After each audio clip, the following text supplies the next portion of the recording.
Good morning, good afternoon, good evening, everyone. Thank you for joining us today as we focus on a very important topic of social and emotional learning, not just for children, but for teachers themselves. I am Evelyn Santiago, and I'm the Executive Director of the RNEC Secretariat. And I'm very pleased to welcome all of you to today's webinar, Supporting Teachers' Self-Care and Social and Emotional Learning in Young Children. It's nice to see participants coming from the different countries in the region. Thank you again for joining. This webinar is brought to you by RNEC and UNESCO Bangkok with the support of Japanese Fund in Trust.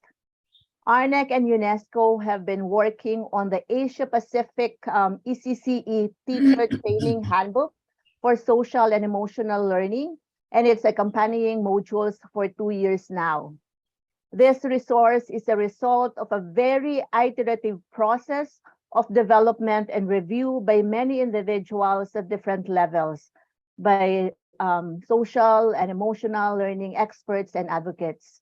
We are proud to have produced this resource, which we believe will be of great support in building social and emotional learning competencies amongst ECCE teachers so that they are able to support young children's social and emotional development.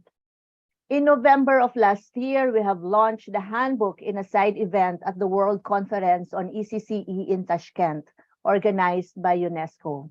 Today, we take the opportunity to share this resource more broadly with all of you, highlight its key contents, and focus on the important element of self-care and well-being of teachers. Allow me to run through the objectives of today's webinar, as you can see in the slide. This webinar hopes to raise awareness on the importance of social and emotional learning, discuss the importance of SEL for the teachers and children, especially in the context of COVID-19 recovery. Third, we highlight the key role that teachers play in children's social and emotional development.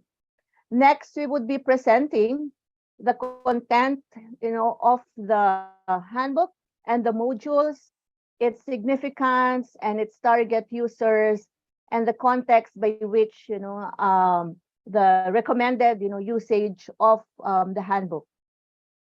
And last but most importantly, we would be having members from the countries who would be sharing their experiences in promoting SEL and how the handbook and modules can be used in their respective contexts. Today, there are 2 parts to this webinar. The first part would consist of 2 presentations, a keynote from Dr. Patricia Jennings, and a presentation of the SEL handbook and modules by Christy Bang from UNESCO. The second part would be a panel discussion, and we will listen to representatives from Cambodia, Fiji, Singapore, and Vanuatu as they share their experiences on promoting social and emotional learning in their countries. Now, I would like to introduce to you our first speaker, Ms. Margaret Sachs Israel, Chief of Section for Inclusive Quality Education, UNESCO Bangkok, Asia and Pacific Regional Bureau for Education, to give us her opening remarks. Thank you, Margaret, for joining us today, and the floor is yours. Thank you very much, Evelyn. So good morning, good afternoon, and good evening, distinguished guests. It's my great pleasure to welcome you today to today's webinar on supporting teachers' self-care and promote social and emotional learning in young children, which, as has already been announced by Evelyn, is organized by UNESCO Bangkok together with the Asia Pacific Regional Network for Early Childhood. So thank you again for your interest in joining us and for your interest in social and emotional learning for ECCE teachers and educators. We hope that this seminar will be of interest to you today. So following the launch of the handbook in November 2022, which Evelyn already mentioned, which was organized as a side event to the World Conference on ECCE in Tashkent Uzbekistan. This webinar will further highlight the importance of teachers' self-care and well-being, and it will also discuss on how to use it. So the webinar includes a keynote on the importance of SEL in ECCE and self-care for teachers, which is the first theme of the handbook, titled Calm, Clear, and Kind Teachers. And I would like to take this opportunity to thank Professor Jennings for joining this webinar and for providing technical support in the development of this handbook. As we all know, SEL and ECCE programs can contribute in the long term to peaceful societal interactions by teaching children's critical emotional skills that will impact their future behavior and foster more peaceful communities, which has become ever more important today. Self-care for teachers is critical to support their ability to maintain clarity, calmness, and kindness, as the title of this particular topic and the first theme indicates. When teachers focus on their own well-being, they are better able to support the children in their care while connecting with and supporting families, colleagues, and the broader community. The need for individuals to be resilient and adaptive in rapidly changing environments and societies has become increasingly important. So in this view, the capacities to build and apply SEL competencies is key. We saw how COVID-19 disrupted education and learning, and this leads to the need for all ECCE teachers, educators, caregivers, and other stakeholders to embed SEL into their teaching and learning practices for our young learners. It is important that teachers are well-trained, well-equipped, and well-versed in self-care to effectively support young learners to reach their full potential. The SEL handbook is timely to empower ECCE teachers to assure active roles in promoting social behaviors through social and emotional learning. The handbook will help the ECC workforce in the region to gain the necessary knowledge and skills to ensure that children develop their capacity. In this sense, we are really pleased to have interactive discussions with experts from the Asia-Pacific region on SEL in their countries, on gaps to support SEL, and also on how the SEL handbook can be adapted in different countries. We hope that this webinar will serve as a good platform to share good practices and also step up, and this is very important, policy commitments to ECCE. The Tashkent Declaration and Commitments to Action for Transforming Early Childhood Care and Education recognizes that early childhood is a crucial time for physical and socio-emotional growth and development. It also calls for strengthening the education and training systems of ECCE personnel so that they are contextually situated and culturally relevant, responsive to global challenges like climate change, conflicts, and crises. We believe that SEL will play a key role in preparing teachers for these challenges. UNESCO Bangkok is committed for this work going forward. Together, we can reimagine and transform ECCE through social emotional learning. Thank you again, and I wish you a very great day and interesting webinar.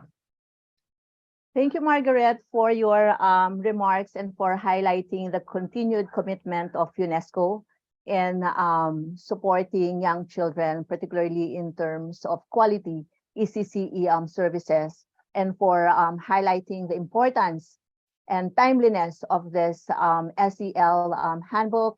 And again, for reminding us of our commitment, that the commitments that we all made in Tashkent, in moving forward with the transformation of ECCE, not just in the region, but globally. So thank you, Margaret.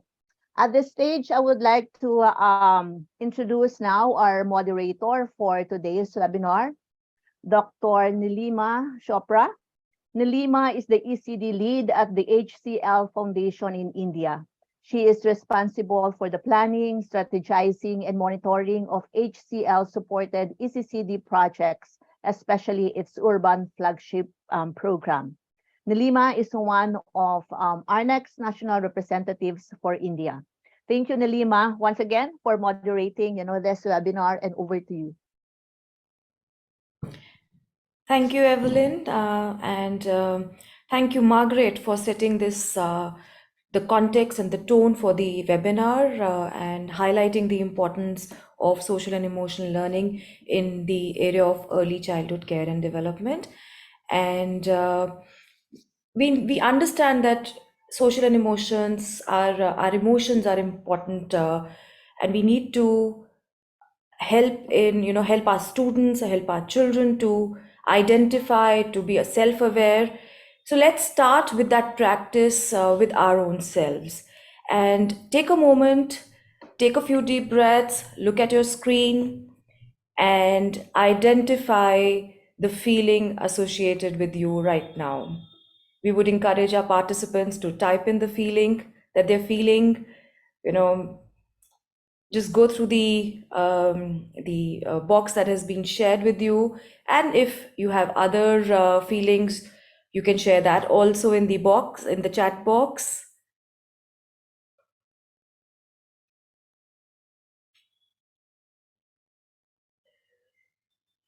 So we're getting a lot of responses, excited, happy. Good to hear that.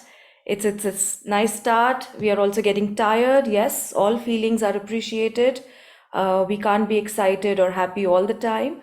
So yes, acknowledging our feelings is a very important part of, being self-aware, curious and happy, excited.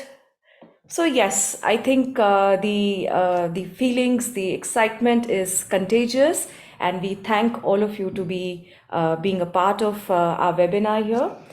And now, just to reiterate the house rules, the webinar is being recorded, and we will definitely share the presentation, the deck with you later on after the webinar. We encourage you to ask questions. Please use the Q&A feature to ask your questions, and we will definitely take them up. Our panelists would be very keen to take those questions. And also, at the end of the webinar, we would request that you complete a short survey and let us know your feedback on the webinar. So with these basic ground rules, let's start. I'm very thrilled to invite our next speaker, Professor Jennings. And Professor Jennings is a professor of education and internationally recognized leader in the field of social and emotional learning and mindfulness. And she has led the team that developed CARE, a mindfulness-based professional development program. Patricia is a member of the National Academy of Sciences Committee on Fostering Healthy Mental, Emotional, and Behavioral Development among Children and Youth, and was awarded the Kathy Kerr Award for Courageous and Compassionate Science by the Mind and Life Institute in 2018, and recently also recognized by Mindful Magazine as one of the 10 mindfulness researchers you should know. So she has over 22 years of experience, and we are thrilled to have her here talk about social and emotional learning in ECCD, and also highlighting the importance of teachers' well-being. So welcome, Patricia, and over to you. Thank you very much. It's great to be here. Going to share my screen and get started. Okay, there we go. So thank you so much for the introductions, and I'm very excited to be here with all of you on the other side of the world Here it's 9 o'clock this evening here in Virginia, where I live. And I'm very happy to talk to you today or tonight, today your side and tonight my time, about self-care. And I like to think about this as stewardship. And I have a quote I'm going to read later to explain why I call this stewardship. But I want to start by talking briefly about our human survival systems, because what I'm going to talk about today really is focused on one system that I think is really important. First of all, as human beings, our survival depends on these three systems. The threat system is what we're pretty familiar with as the fight, flight, or freeze response. When we feel threatened, our body responds with a flood of neurotransmitters and hormones that allow us to survive challenging situations. But as human beings today in the modern world, this system gets triggered in situations where this kind of reaction doesn't really help us, because it was designed to help us run away from a lion or fight, in a battle with enemies. It doesn't prepare us for managing emotional and psychological feelings of threat that are related to interpersonal contexts or other kinds of social contexts. So sometimes in our social context, the threat response or the fight, flight, freeze response can interrupt or interfere with our goals. And I think it's really important to understand that, because it happens a lot in school contexts. So one of the other really important survival systems is the affiliation system. This is rooted in our attachment system, the parent-child caregiver attachment system. And it involves soothing and calming and caring and building communities where people feel connected to one another.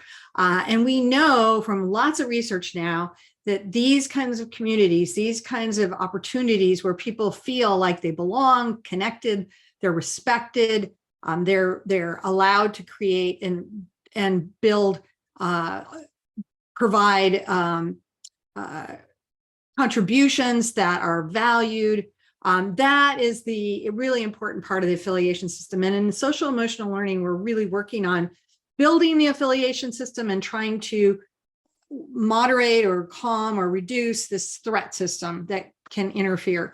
The drive system is the system that is related to achievement, which is really important too, especially in educational context. But often today we see that the threat system is being used to motivate the drive system rather than helping build community, which we know is probably going to be more effective long-term.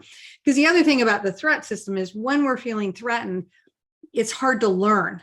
It's hard to think. Those higher order processes that go along with that are not prioritized when you're under that feeling of stress. So it's important to understand that about our human nature and how we can cultivate this affiliation system intentionally. So this is the quote that I wanted to draw upon here. It comes from Parker Palmer, who wrote a book on this. So I'm just going to briefly read it to you. So self-care is never a selfish act. It's simply good stewardship of the only gift I have, the gift I was put on earth to offer others. Anytime we can listen to true self and give the care it requires, we do it not only for ourselves, but for the many others whose lives we touch. There's a couple of things in this quote I want to point out. Listening to your true self and giving it the care it requires. This part of self-care can be challenging, and I'll explain a little bit about that in a minute. So what is self-care? So we can think about self-care as having these domains. There's obviously the physical domain, caring for ourselves, eating well, getting exercise, getting enough sleep, and good, adequate healthcare. That's pretty basic. Social emotional self-care is important too. Sharing positive emotions with others, enjoying other people's company, engaging in fun activities, especially with other people, maybe engaging in a comedy show or building friendships, and another one is taking time to process challenging emotions. Oftentimes when we are under stress or feeling difficult emotions, the tendency is to push them aside, try to ignore them, but actually giving ourselves space and time to be with them and allow them to resolve themselves can be really important. There's also intellectual self-care, learning new things outside of our work domain, a hobby, learning a new language or subject, or undertaking things that are intellectually challenging but different. I just recently relearned how to crochet, which I feel is kind of one of these things that I love doing. It isn't the kind of academically intellectual thing, but it's something physical too. And then the spiritual, and this can be secular. It can be feeling connected to nature or community or spending time outdoors. It can also be religious, being involved in religious activities, but feeling connected to something greater than yourself is important as well. So one of the things I've learned for many years of being a teacher myself, working with teachers, is a lot of times as teachers, caregivers, we are good at caring for others, but we often have barriers to our own self-care. And it's not just a spa day. It's not just one thing, oh, I'll go get a massage or something. It's really a day-to-day practice. It involves awareness of our needs. Now, that's really important. It seems really obvious that I should be aware of my needs, but it's not there. It isn't that easy, especially if you come from a background, trauma background, which can interfere with that. So being able to be aware of our needs and accept those needs too, and prioritize them. And part of that involves recognizing that we deserve to be cared for. So this is important because if you come from a childhood where there was adversity, where you were not well cared for as a child, then this can be hard. I was raised under that context, and I myself, when I felt like I had a need, I felt guilty for having a need because expressing a need to my mother was not a happy thing. My needs did not get met, and actually having a need made her angry. So I learned really early not to have needs. And so when I eventually realized that this is a problem I had, it took a long time to be able to start noticing, oh, I am really hungry, and I am really thirsty, or I am really tired, or, so being tuned in to those needs is not all that easy, especially if you have a trauma history, which many of our caregivers do. Many people go into caregiving because they had difficulty in their own childhood and they want to care for children. So this is really important. How mindfulness and compassion can help. Part of this webinar is going to talk a little bit about that, how we can do that. And one of the ways I like to introduce this idea is a quote from Viktor Frankl. Between stimulus and response, there is a space. And in that space is our power to choose our response. And in our response lies our growth and freedom. So this is how I see mindfulness, as giving us space, and sometimes being able to recognize your needs. You need space to be able to do that. It's hard to do if you're not given help with that. And now, right now, as things are, trying to recover from COVID, it's become really obvious, as Marguerite was saying, that we are living with an uncertainty. We can't predict where the next virus is going to come and hit us, or whatever next thing, climate. I know a lot of you are impacted by climate, as we are in Virginia. Our coastline is going. It's a huge stressor for all of us, especially difficult time for people in schools. Because our families and our children are under a lot of stress and distress by a lot of these culminating challenges and factors. We're also realizing across the world that many people, there's a lot of disparity in support. A lot of people are not getting the support they need across the world. And this is just in the US. 6 in 10 most recently reported that they were experiencing strong negative emotions like anxiety, depression, loneliness, and hopefulness. So I know these figures are common across the world. So mindfulness can help us accept how things are now. And I want to make a caveat here, because I'm not saying that mindfulness is like a panacea that will help everyone tolerate all the challenges today. That's not what I'm saying at all, because we have real structural problems that need to be addressed. But meanwhile, we do need to take care of our kids. We do need to work in the context we're working in, and the best we can in the moment with ourselves, being able to accept how we're feeling, what's happening around us, and being aware of internal processes, our mental processes, our physical processes, and how they impact our behavior, so that we can monitor ourselves and make sure that our behavior is aligning with our values. And that mindfulness can help us with that. Mindfulness, as we define it in the research, is a state of mind. It's also a personal trait. There are some people who are just naturally more mindful than others. It's also a practice. You can practice being more mindful through meditation, but you can also just be mindful at any given moment. It's not like you have to do it sitting in a meditation. It involves directing your attention to the present moment, but it also involves cultivating an attitude of acceptance and curiosity. And it gives us an opportunity to be with difficult feelings, as I was mentioning before. So rather than, pushing away our bad feelings or ignoring our bad feelings, being with them, starting to understand them, understand where they're coming from, and really be able to allow them to move past them instead of pushing them away. So I'd like to invite you to join me in a brief mindfulness practice that we have found it doesn't take a lot of time, but we find in the research we've been doing, especially for teachers, it works really well. I'm going to do it in one version, but I'll explain later how you can do it anytime, even when you're not in a quiet place. But you might want to put one hand on your chest and one hand on your abdomen so you can feel your torso as you're breathing. And I'm going to invite you to either you can close your eyes or you can just lower your gaze, whatever works best for you. And I invite you to take some long, slow, deep breaths.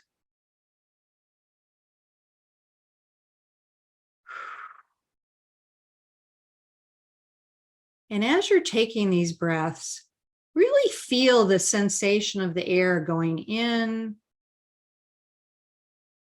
and out.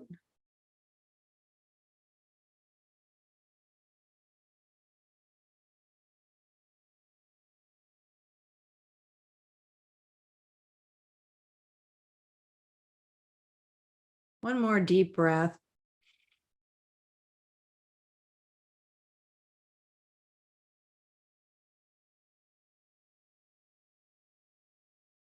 And when you're ready, you can open your eyes.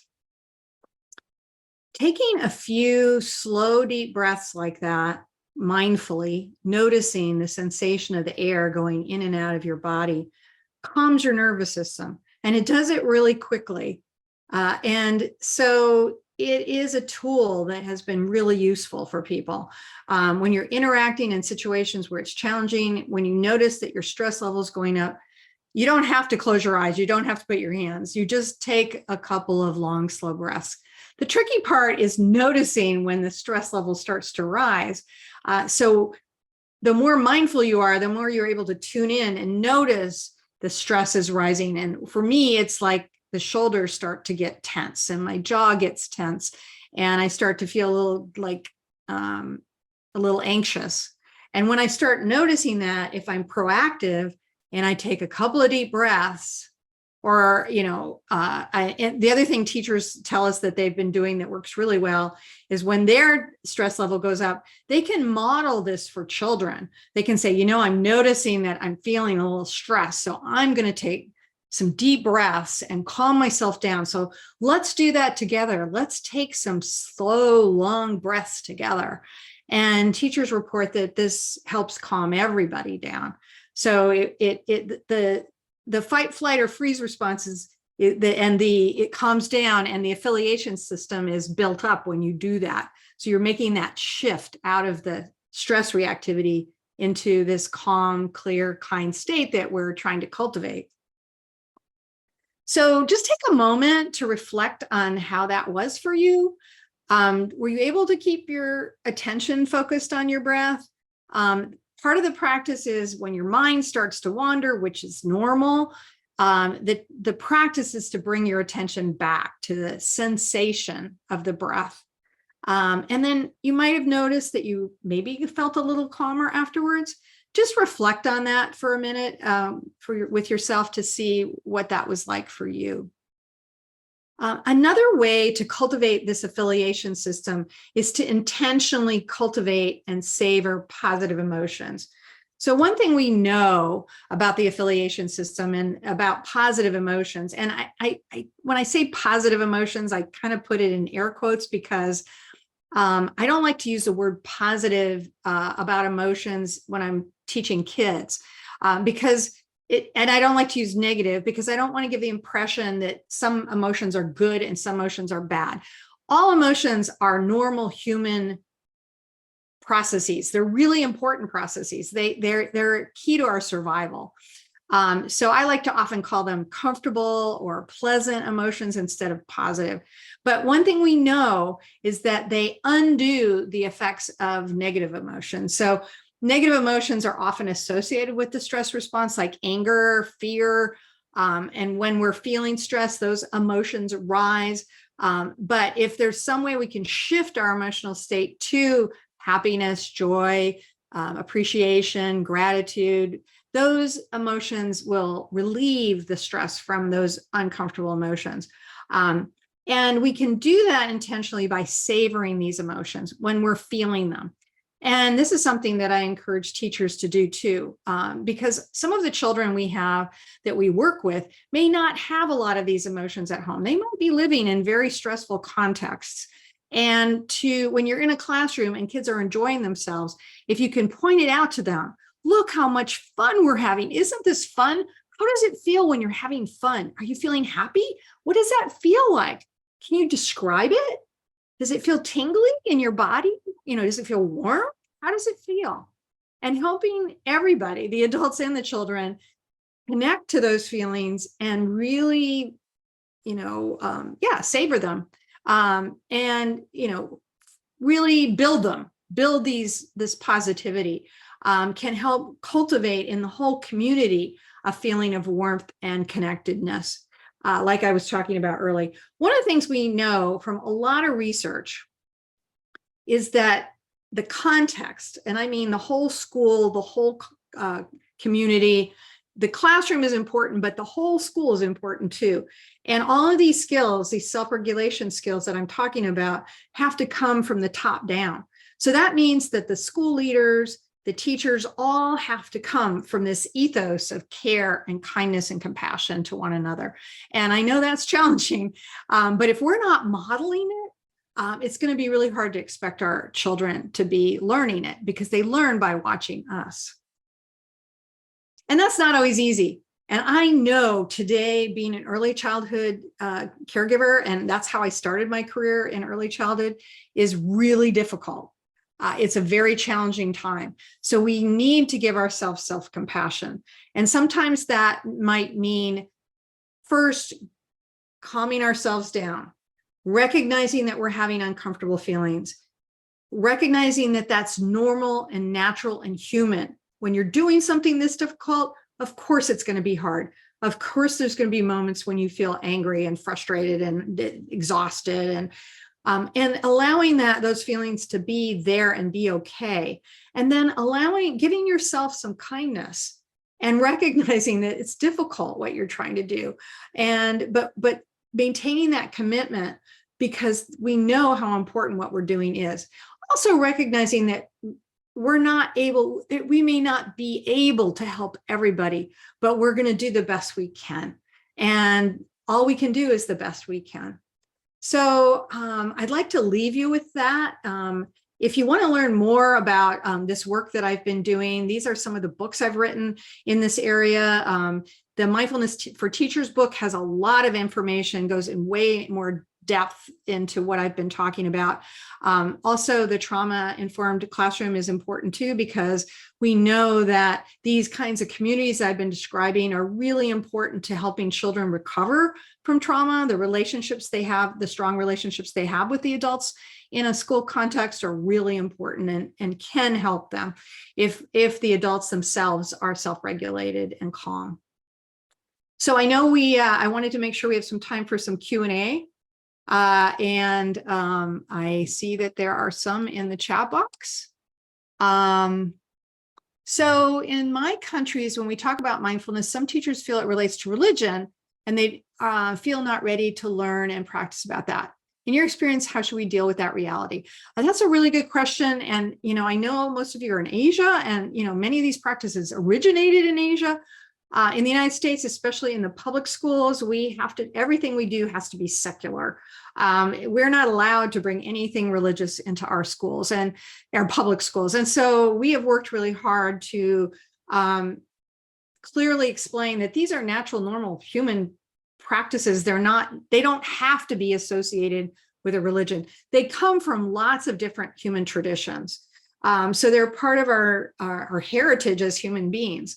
And you don't need a religious context to obtain value from them. So I just make sure that when I teach these, I don't bring religion into the discussion. I talk more about physiology. I talk more about neuroscience.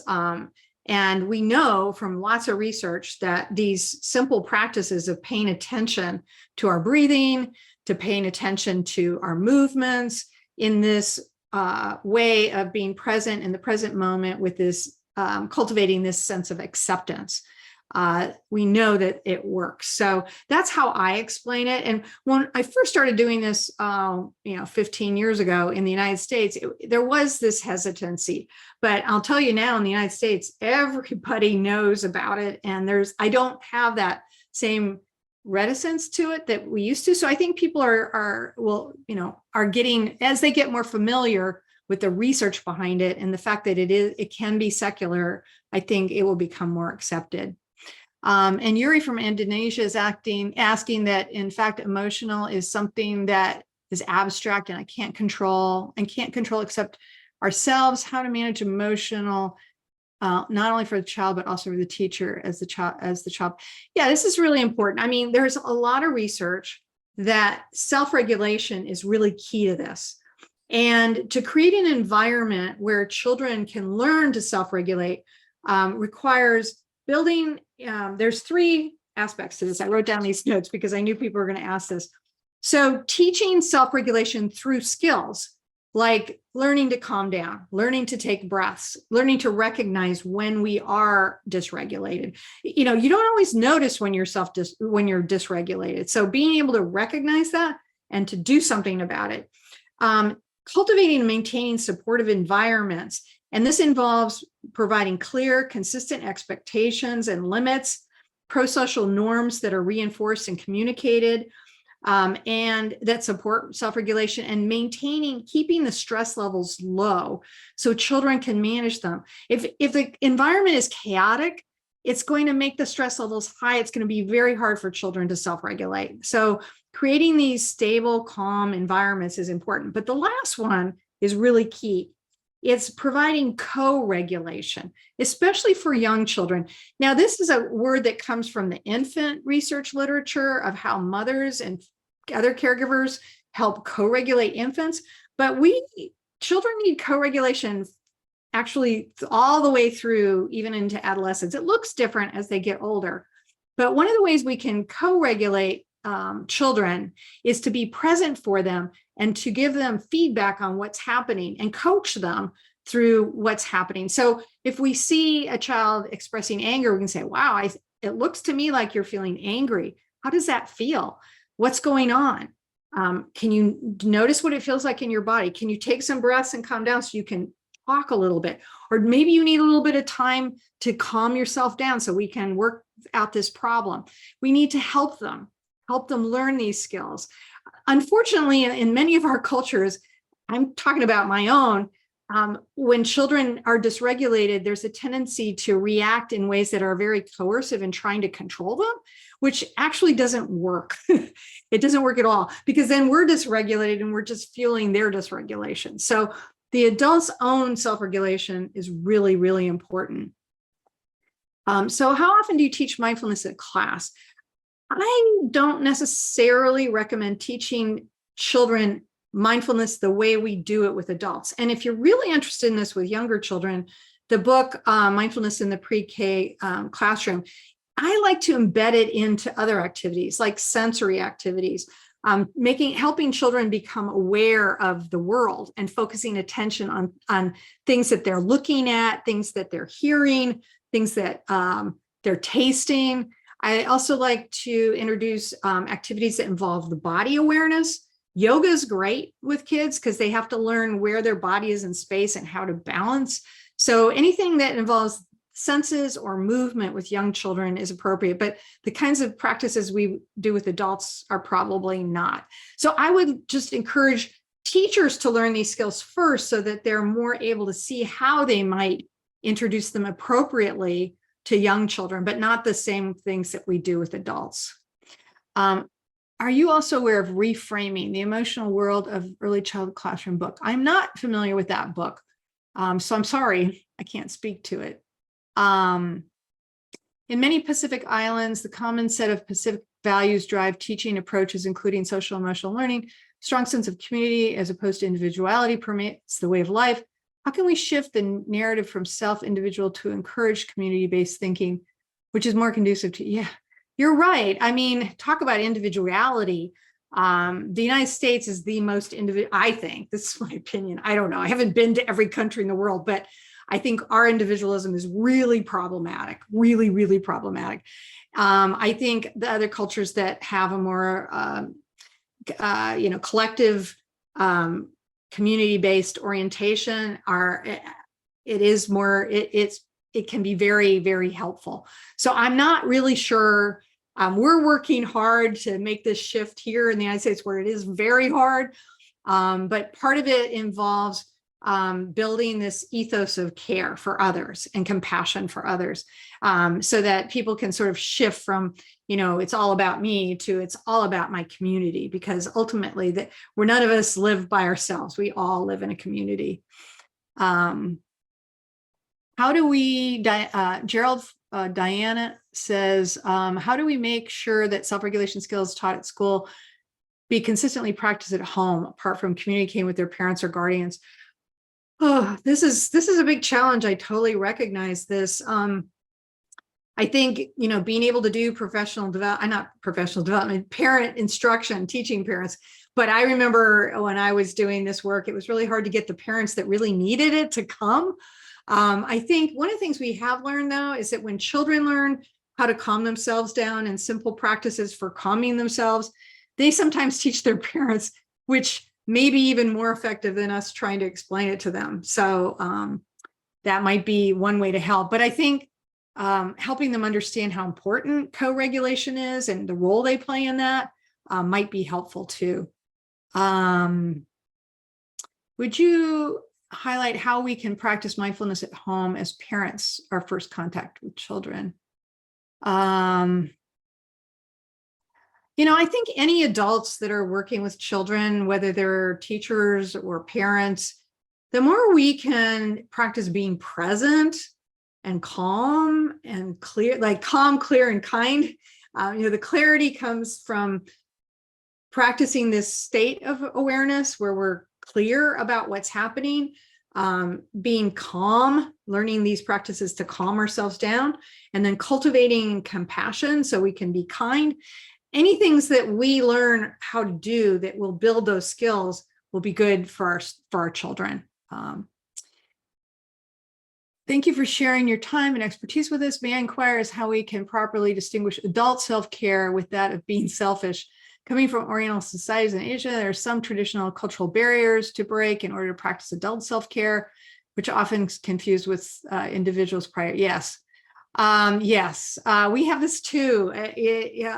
Especially here in our culture, it's very gendered. that it tends to be women have this perception that caring for yourself is selfish. And I think we're socialized as women in this culture.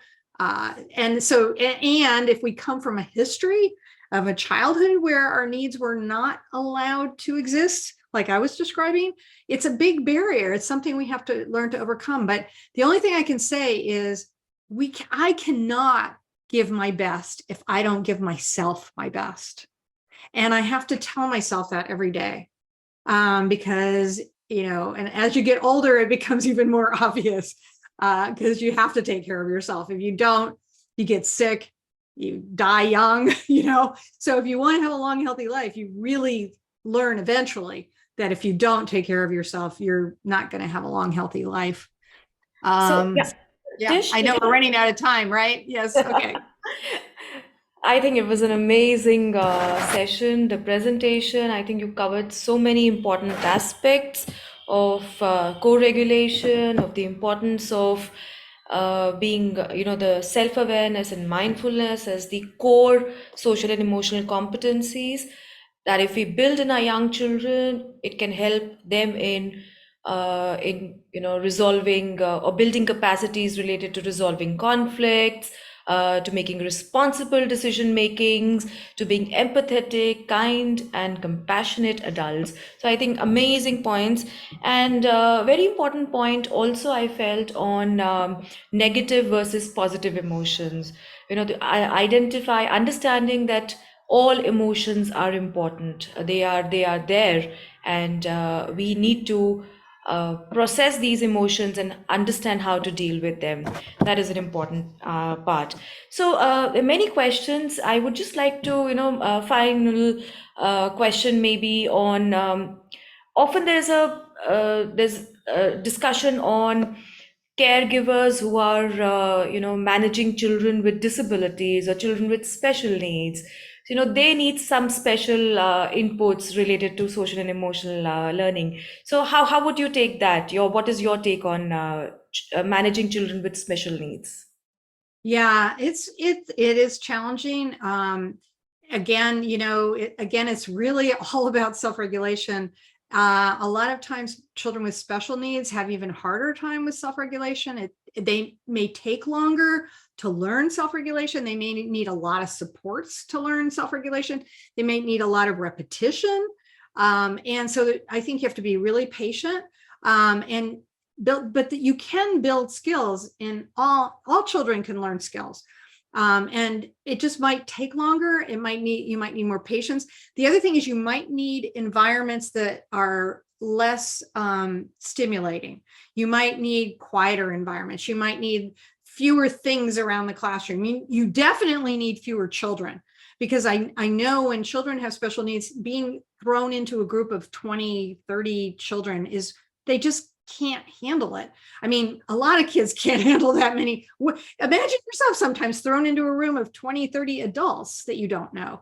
It's hard. So I think often we forget that young children are just starting to learn these skills, and the kids with special needs, they can learn them too. They just need extra supports. And the teachers who are working with those kids also need extra supports, because it's hard. So they need backup. They need to be able to take breaks when they need to, when they're exhausted. You can't expect them to overwork. They need time and space to recover from the work that they're doing. Thank you so much for those important, ways of dealing with these issues. So I think we have a lot of interest that has been generated, and we can see it through the Q&A, the questions that have been posed. So we encourage our participants to keep posting their questions. We will find a way to respond to them. And here I would just like to thank Tish once again for her lovely presentation, for those practical, ways of being more mindful, being more or cultivating a positive emotion. And thank you so much. And we really like the resources also that you shared with us. Thank you. And You're welcome. Really okay. a pleasure to be here. And I'm going to sign off because it's my bedtime, folks. So it was great to be with you all. And I'm sorry I couldn't get to all the questions, but I got through most of them. So I enjoy the rest of your webinar. Thank you, Tish. So with that, we will move to our next presenter. Our next presenter is Christy Bang. She is the program officer responsible for UNESCO Bangkok's regional programs on early childhood care and education and inclusive education, including children with disabilities and mother tongue based multilingual education. She is also the coordinator of the Asia Pacific Multilingual Education Working Group and holds an MSc from National University of Singapore. So, welcome, Christy, and over to you for giving us an overview of the SEL handbook. Thank you, Nilima, and thank you, Professor Jennings, for your wonderful presentation. Let me share the screen.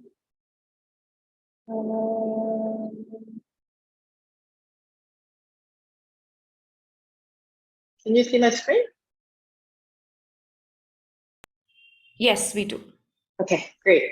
So I'm here today to introduce our Asia Pacific ECCE Teacher Training Handbook for Social and Emotional Learning. As Evelyn mentioned, it has been a long, rough journey for both UNESCO team and ARNEC to complete this work. Sometimes we have to practice our own social and emotional learning skills to, really manage and delivering this work. Before I begin, I would like to pay a tribute to our lead author, Ms. Monisha Diwan, who passed away last year. She has been really the instrumental developing this handbook and was working until her last day to finish this handbook. So we are grateful for her dedication and commitment to this work, and thank you, Monisha. As Professor Jennings mentioned, SEL framework recognizes distinct but interconnected domain of learning between cognitive, socio-emotional, and behavioral. And there are many benefits of SEL for children. As listed on the PowerPoint, positive impacts on development, including fewer behavioral issues, support children's willingness to play, and increase diversity in learning environments. It is inclusive and help learners from disadvantaged background and supports smooth transition from home to ECCE and into primary education. But it has a lot more benefits for teachers. We have learned from our previous presentation that ECCE teachers are under a lot of stress, and SEL skills improve teachers' own mental health and well-being and reduce teacher burnout. Teachers are also human beings. Teachers equipped with SEL skills can better cope with high demands and pressure. So most effective ways that children learn socio-emotional learning skills, as Professor Jennings mentioned, are by observing and interacting with the teachers through a multitude of experience. It's not like you teach alphabets like ABC. It's something you really have to learn from interactions between different people. So in order to deliver SEL effectively, teachers themselves need high degrees of social and emotional competence, and they need to believe that SEL is important and works.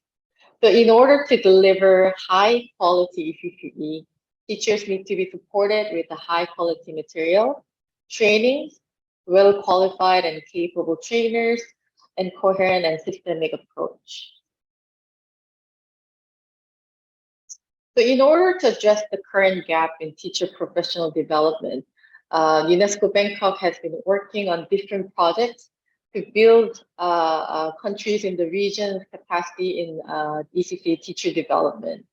With the initial efforts, UNESCO Senior Secretariat developed the Southeast Asian Guidelines for Early Childhood Teacher Development Management. And based on the guideline, UNESCO Bangkok further developed the ECCE Teacher Competency Framework for Southeast Asia and the Pacific to provide comprehensive description of knowledge, skills, and disposition that ECCE teachers need to support the holistic development of child. But we want to dig further on social emotional skills because it's been so important to make both teachers and children resilient and transform the education system. So with the financial support by the government of Japan and also the Portuguese, UNESCO launched a project called Empowering ECCE Teachers with the Transformative Visions of Education. The project was technically supported by ARNIC and regional experts on ECCE and SEL. The project began with a desk review of existing resources on SEL in early years and developed conceptual framework. We had an expert meeting to further discuss the framework of the handbook and share different cases in the region. Once we developed the handbook and its 10 modules, we organized virtual national workshops for Cambodia, Fiji, Vanuatu, and Vietnam to raise awareness and review and receive feedback on what we have developed and how useful it is, how easy to use, etc. So based on the comments we have received, we have finalized the handbook and launched at the second World Conference on ECCE last November. So there are a few existing ECCE teacher training curricula on SEL, especially for Asia Pacific region. So that's why we really wanted to develop something for the region, contextually relevant and culturally sensitive to SEL program for teachers. And we hope that the handbook will equip ECCE teachers with SEL knowledge, skills, to ensure that children develop pro-social and emotional skills and positive relationships from the early stage of the learning process. The handbook, it's very, very comprehensive and can be used by many different users. Initially, when we developed the project, we wanted to develop the modules only for the pre-service setting. But the more we go through the process, it's now converted to use both pre-service and in-service setting. It can be used by teacher, educator, mentors, coaches, leaders, trainers, master trainers. It can be, we develop these modules and resources for early learning settings. So it can be used for early grade primary school workforce, not only for the pre-primary. And it can be used in professional learning communities, NGOs, parents, and also the policymakers and decision makers at the country level to enhance their own teacher training system. So as Professor Jennings already mentioned, for SEL to really work well, it has to be well established and integrated into the daily routine of the learner across stages of child development in positive and supportive environment. Teachers alone cannot implement SEL without support from school leadership, parents, and community. It takes a whole teacher for the whole child approach to learning environment, happier and more effective. So basically, happy, calm, and kind teachers will make happy, calm, and kind children. That's what we want to do. And the training modules are divided into 4 thematic areas. We called it CBCZ, using the acronyms from each thematic parts. And there are 10 training modules. So the first theme, calm, clear, and kind teachers, focuses on teachers' self-care and developing key social emotional competencies in teachers to support their well-being. When teachers attend to their well-being, they are better able to support the teachers, as Professor Jennings mentioned earlier. So there are 3 modules with 36 activities that focus on building teachers' social and emotional competence and well-being. The second theme focuses on building a pro-social classroom, one that prioritizes caring for oneself, others, and the environment. There are 4 modules with 30 activities that focus on building a responsive, pro-social classroom to support safer teaching for children's social emotional learning. The third one, celebrating similarities and differences, focuses on diversity, inclusion, cultural responsiveness, and equity so that teachers can intentionally promote and address various forms of inequality and exclusion and empower young people. The module aims to bring ACC teachers to be culturally responsive educators. Under this theme, there is one module with 17 activities. But looking at the questions and answers and comments on the chat box, I think we are lacking addressing the issues related to children with disabilities in this module. So I think for the future, I think we will be further working on that part. The fourth theme, Zone of Knowing and Doing, focuses on measurements and assessment. So there are 2 core modules with 11 activities to learn. So each of the 10 module training sessions has a set of activities, and each activity could be a 10 to 90 minute activity designed for use with a group of 25 to 30 participants. So if the group gets bigger, then we recommend to have another facilitator and break the group into the smaller groups.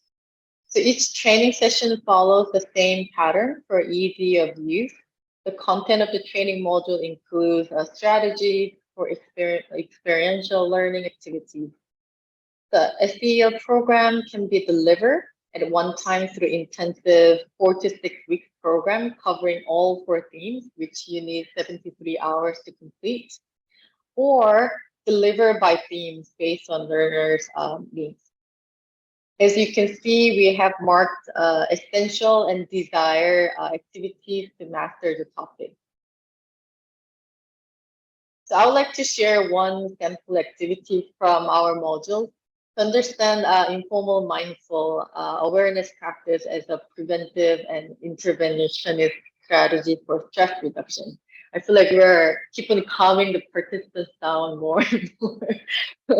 I think it's a good to know what's the trigger point to make you anxious and how you manage this, stress and anxiety when you know it's kicking in.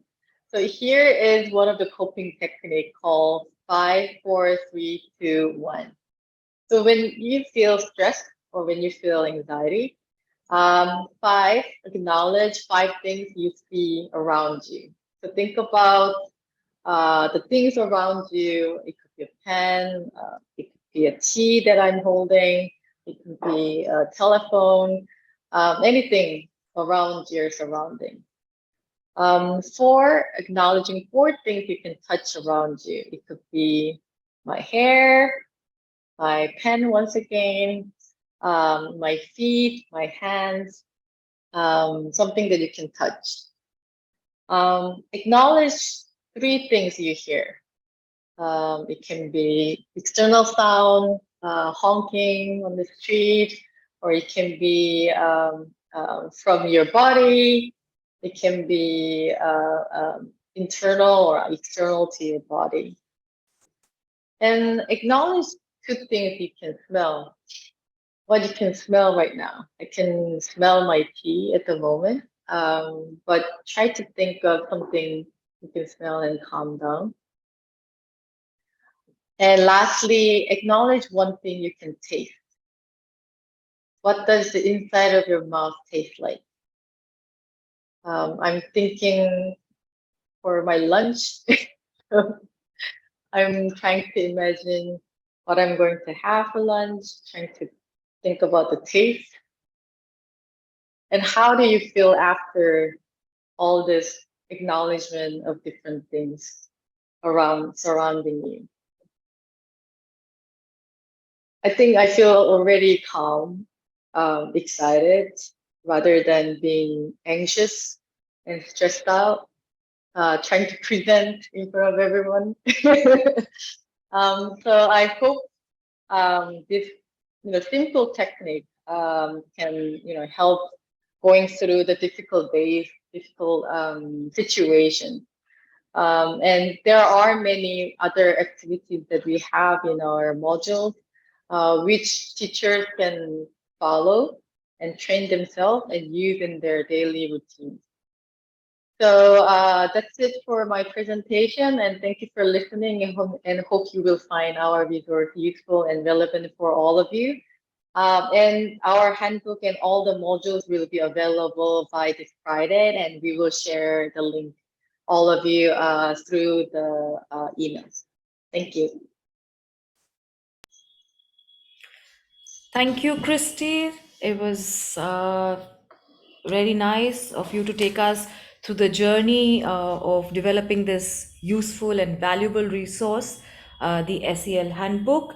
And I'm sure, as is seen in the chat box and the Q&A section, we're getting a lot of interest in the handbook. How do we get it?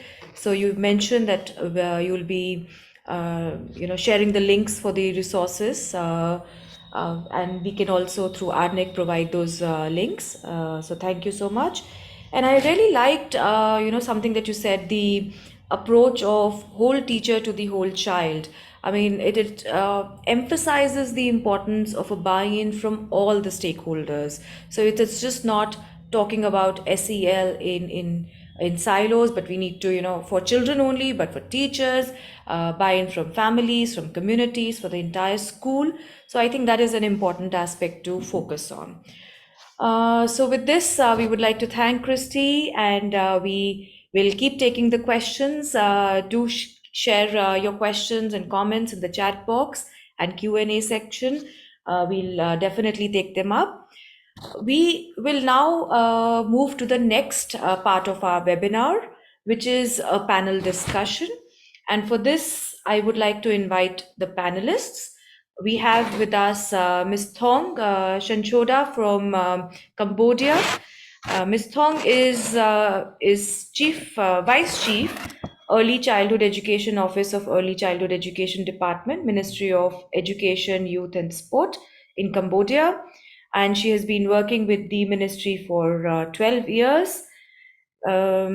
She has received extensive professional development training and has been part of various esteemed programs, including Early Childhood Development Asia in collaboration with Hiroshima University, Advanced International Diploma on Child Rights, Classroom and School Management from Sweden.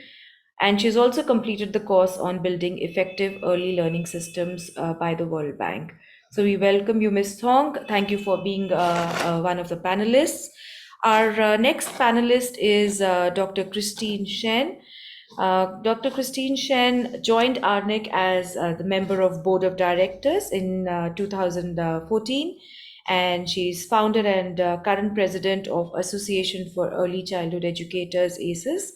She received her bachelor's in social work from University of Singapore, her master's from Bank Street College of Education, New York City, and has a doctorate from George Washington University. And Dr. Chen has been an advocate for professional development, continuous learning, and career pathways for early childhood educators for more than 25 years. And we welcome you, Dr. Christine Chen. Our next panelist is Miss Lexi Jo. She has a bachelor's degree in early childhood education and master's in education, and has been working in the area of early childhood care and education for more than 20 years.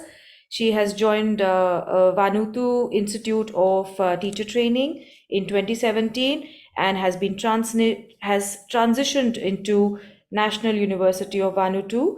So we welcome Ms. Lexi Jo also to the panel. So we have this esteemed panel here today, and we'll be talking about the social and emotional learning experiences in the different context or in different countries in the region, Asia Pacific region. And I would like to start by posing my first question to Ms. Thong from Cambodia. Cambodia has, incorporated SEL in the preschool curriculum since 2017, and so I would just invite you to share some of the milestones or positive outcomes that you have observed by bringing in SEL into the preschool curriculum, and if you can also elaborate what more can be done. Thank you, Nalima.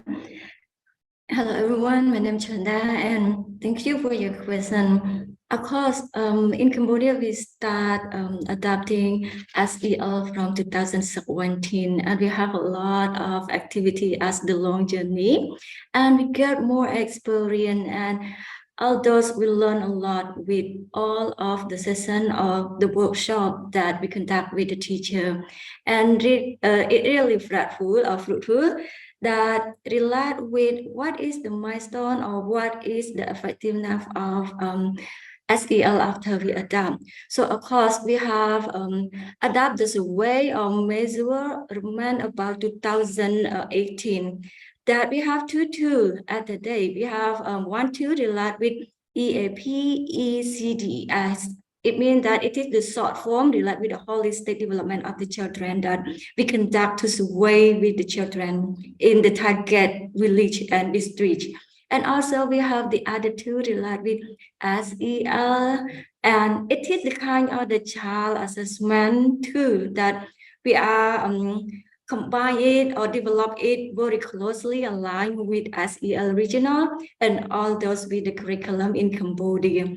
And it relates with the SEL activity card also, because it's just not the theory like we teach to adult or teach to the teacher. So the activity with the children, we have the card to make the play with them like a fresh dance, like friendly hand or something else. So we can provide or we can throughout the SEL to the children at this activity also.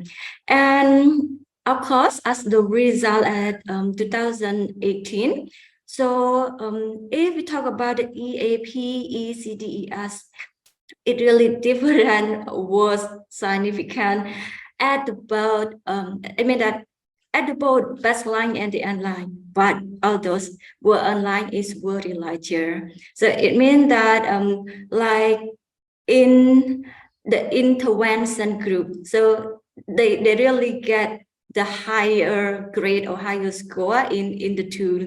And all those in SEL tool, it is different, were not significant at the baseline, but it were significant at the end line also. And why it is control and why the intervention they significant at the end line. You know that in Cambodia we have the group chat, we have the group telegram. When we have conduct the training, so we develop this kind of the media to contact to each other.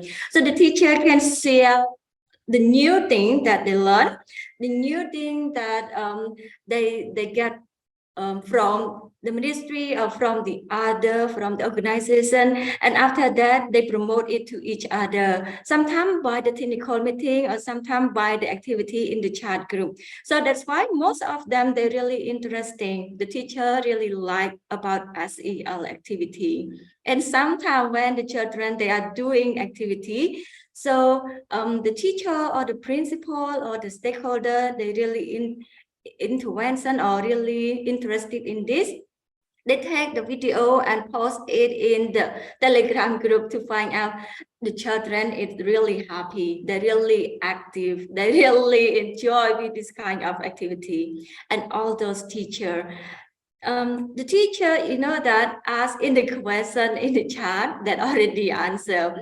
When we talk about the meditation, we talk about the mindfulness, they really think about the religion at first. But after we show them the video of the we can say that the neuroscience about the physical, when we are angry, what happened.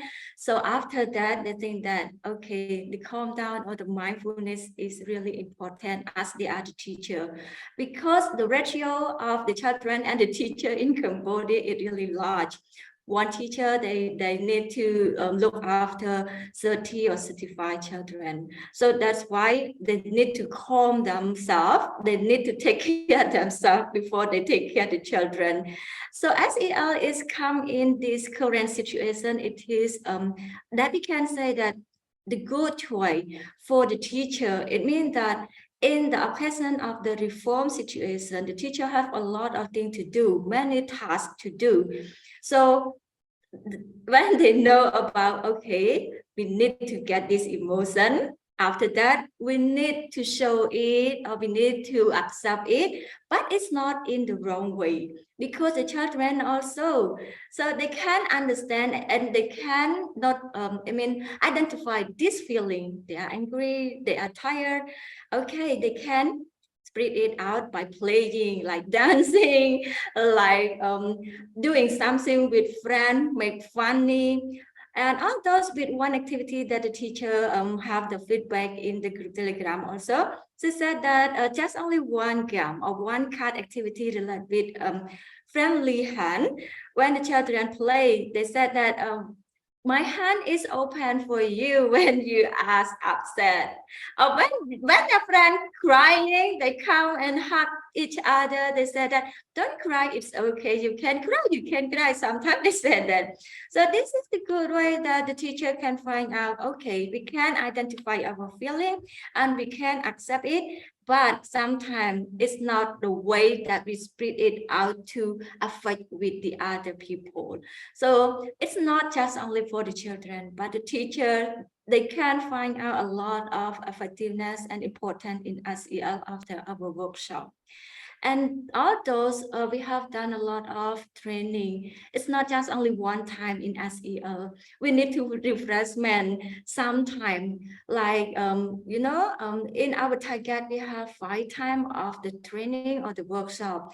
And it's not end, we still contact or we still communicate by the Telegram group what happened and what something new that you have to make us to support, and what the way that we can help or something like that. But it's not just only for us, for the teacher or those with the principal. Yeah, sure.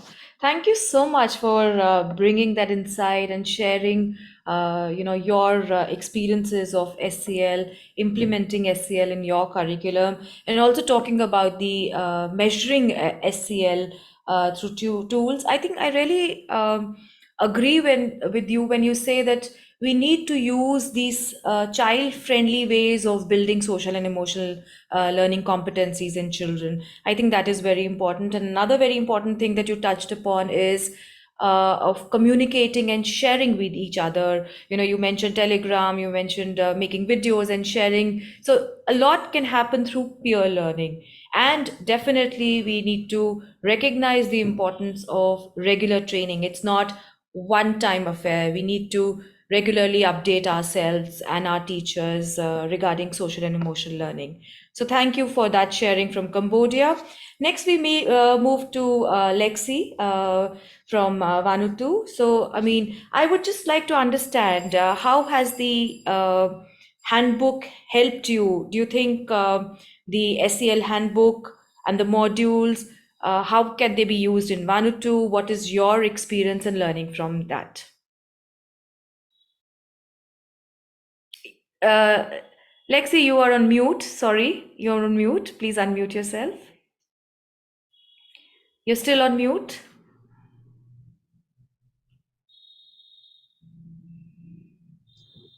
No, we cannot hear you. Hello. Yes, we can hear you now. Please go ahead. Okay. Thank you very much. It's 2:15 in Vanuatu. And good afternoon and good morning to everyone. Yes, regarding your question on how do we see the APETT SEL handbook and modules being used in Vanuatu. Okay, in Vanuatu, we don't have any access to the soft or the hard copy of this handbook yet. However, from the virtual workshops that we went through last year on this, it gives some insights of, it gives us some insights of that the SEL handbook and the modules will be very good, okay? Will be a very good and a useful resources to early childhood teachers in Vanuatu. As Vanuatu is a country where he's brunt of disasters, okay? And as well as we all know that after a mat of disaster, people will be affected emotionally, okay? In terms of losing their homes, losing their loved ones. Therefore, with these resources that we have, if we have them, it will really help us to help the teachers and the community at large to promote this, to promote SEL in Vanuatu. As social and emotional, we have known that it's very important. And most people, like from people from Vanuatu, emotional abuse is not important to, they don't see that as a deadly weapon. They see physical abuse is it's more paramount than emotional abuse. So with these resources, if we have them, it will be a very good tool for us teachers, educators, to help our trainees, to help them to promote social and emotional to communities. And from being a lecturer at this School of Education, I see these resources as a very good tool, because within this, with the School of Education, we have rolled out the certificate in early childhood. And one of our courses, we have two courses. There is one called Holistic Development in Early Childhood, which we've talked about the development of the children. And then there's another one, which is development and care in early childhood. It's more to do with frameworks, but in there we related to the real life situation. And in that course, we encourage students to have friendly environment with their stakeholders, for example, parents, okay, the community at large. So from my view as an educator, if we have that resources with us, it will be a plus to us. So we can implement that and use that resources in all our trainings, our professional developments to the people of Vanuatu who are interested in looking at or caring, teaching early childhood education.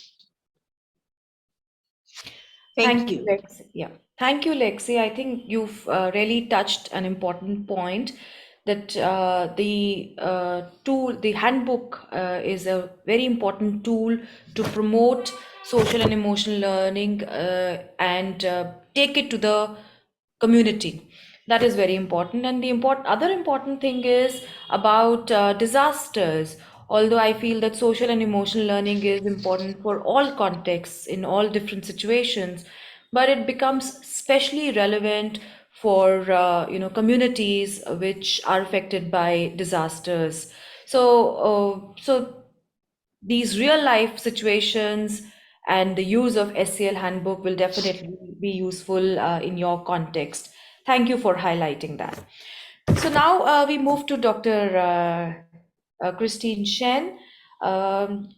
Christine, I would just like to understand, as the president of ACES, uh, how does ACES support social and emotional learning amongst teachers in Singapore? Christine, please unmute yourself, please. Well, the Association for Early Childhood Educators was started 30 years ago. It was called the Association for Early Childhood Educators. And at that time, 30 years ago, early childhood teachers did not get opportunities for professional development. So the association was involved in really, teacher preparation. But time has gone by, and the government has really taken a serious approach to early childhood education, and they have created the career paths, etc. So what we are focusing right now is on well-being and self-care. Now, it started when the COVID lockdown came about, and it was a crisis situation. Everybody did not know what to do. Children were not coming. Teachers were at home. So the association started a community of practice. This was in April 2020.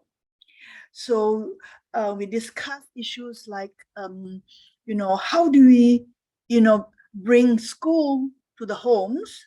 It had very good impact because when they did that, they see the parents at their home, they understand parents better, and then there were better relationship between school and home, and there was some of the impact of that time.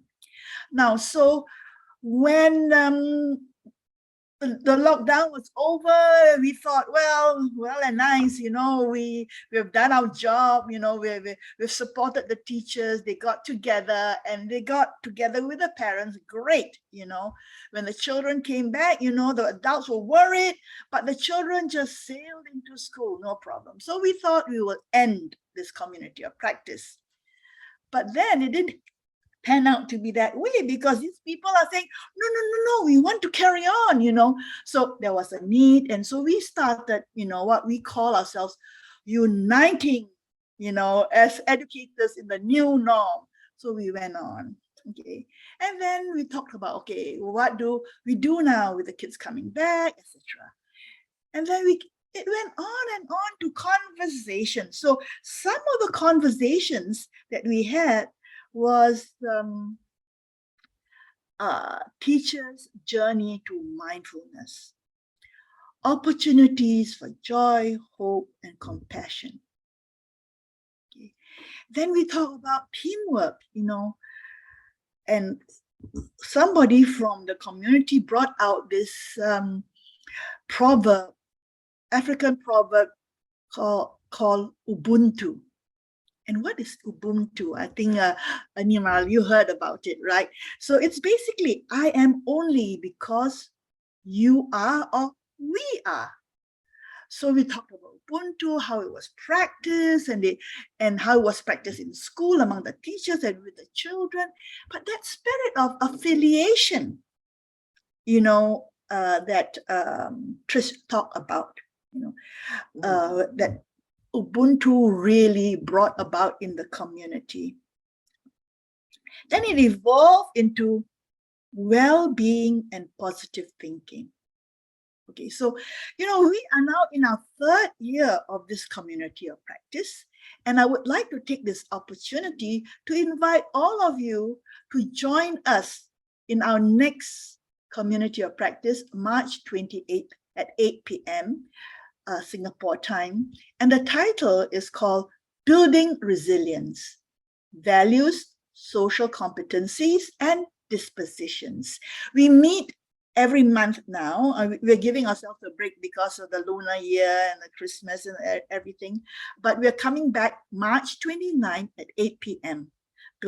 Building resilience among our community. So please come and join us. And this is what I have to share. Thank you. Thank you so much. I think, Christine, you've pointed out the Ubuntu factor, and that brings in the importance of providing support, having support groups for early childhood care community, for professionals, for parents, for caregivers. I think that is a very important thing that you've highlighted. And also the importance of having continuous support that is there. We cannot just stop, like you said, after the COVID, everything seems normal, but there is more than meets the eye. So we need to, provide that support group. And thank you for inviting everyone to this community of practice. Please do share how we can be part of this community of practice. Our participants here would love to know. You can maybe share the link of the communities of practice in the chat box. Christine. Okay. So thank you so much to our panelists, and let's see Any questions that we would like to highlight, please put them in the chat box or the Q&A section, and we will take them up. We don't have time for many, but we'll take at least one or two we'll take. So, yes, there is importance of resilience, and we need to talk about building resilience in our communities, and lot of interest in the modules and the handbook. We will definitely share that. How can we introduce SEL in teachers training program? I think this is, we can answer if if Lexi would like to answer, or Christine could like to answer. How can we introduce SEL in teachers training program? Lexi, would you like to take it?